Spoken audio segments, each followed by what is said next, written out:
আমাদের সুখ স্বাচ্ছন্দ্যের অন্তরায় হলো দুনিয়ার বুকে তিনটা জিনিস। চিল্লায় বলেন কয়টা জিনিস? এক নাম্বার হলো অসুস্থতা। অসুস্থতার মধ্যে কিছু ভাল লাগে? আপনি প্রচন্ড অসুস্থ, জ্বরে কাঁপতেছেন, আর আপনারা এনে দিছে মাতৃভান্ডারের রসমলাই।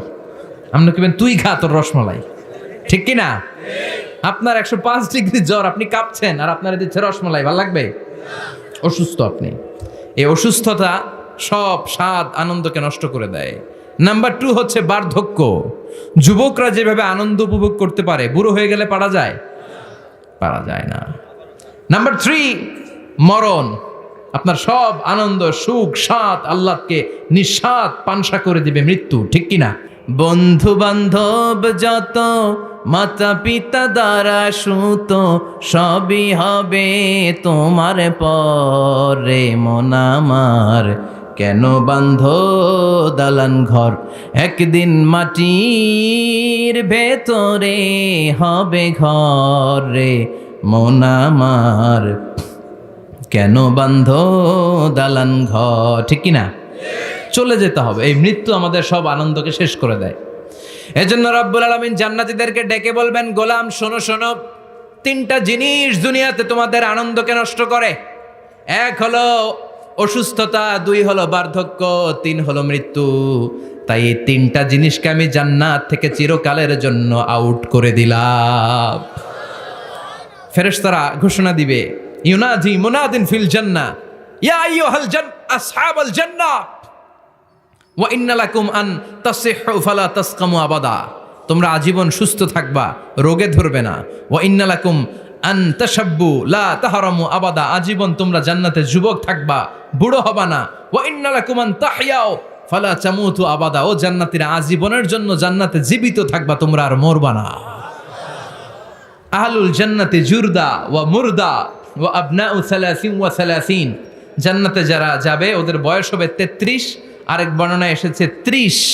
আর তাদের গালে কোনো দাড়ি থাকবে না, দেহে পশম থাকবে না। দুনিয়াতে দাড়ি রাখাকে ওয়াজিব করে দিয়েছে কে? যারা দুনিয়ায় দাড়ি রাখবে, জান্নাতে তাদের গায়ে কোনো পশম দাড়ি মোজ কিছুই থাকবে না। চিল্লায় কোন সুবহানাল্লাহ। 60 হাত লম্বা হয়ে আপনি জান্নাতে ঢুকবেন। কয় হাত? আপনি কয় হাত? 3.5 হাত। আমি কয় হাত? কিন্তু জান্নাতের দিন, যেদিন ঢুকবেন জান্নাতে, ওই দিন হয়ে যাবেন কয় হাত? সুবহানাল্লাহ পড়বেন না? এই নাজ নেয়ামত পেয়ে জান্নাতীদের খুশি আর দেখে কে? আল্লাহ তখন জান্নাতীদেরকে একটা ডাক দিবেন, বলবেন, ও জান্নাতীরা, এই কোরআনের ভেতরে বিশ্বনবীর কণ্ঠে আর ওলামায়ে কেরামদের কণ্ঠে জান্নাতের যে নাজ নেয়ামত সুখ স্বাচ্ছন্দ্যের ওয়াদা আমি দিয়েছিলাম, সব কি পাইছো?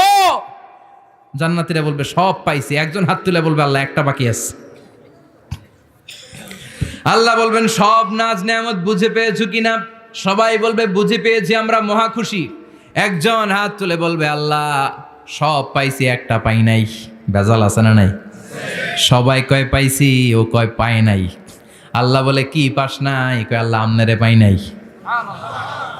যে এই নাজ নেয়ামতের ব্যবস্থা আমাদেরকে করে দিল, ওই আল্লাহরই তো পেলাম না। আল্লাহ তোমার এই পেলাম না। এখনো জান্নাতীরা আল্লাহরে দেখে নাই। সুবহানাল্লাহ কোন।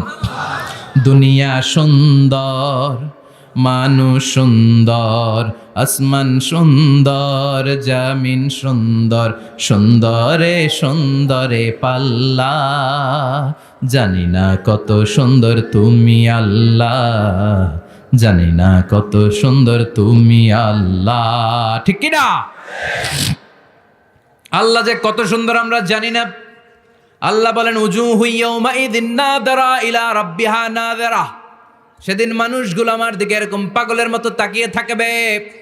আমি আমার সৌন্দর্যের আলোকচ্ছটা সেদিন আর গোপন রাখবো না। জান্নাতীদের কাছে আমি আমার সব প্রকাশ করে দেব। আল্লাহর সৌন্দর্য, ওনার অস্তিত্ব, উনি দেখতে কেমন আমরা কেউ জানি না। আল্লাহ নিজের ব্যাপারে বলেছেন, লাইসা কামিসলিহি শাই, কেউ তার মতো নয়, তিনি তার মতো।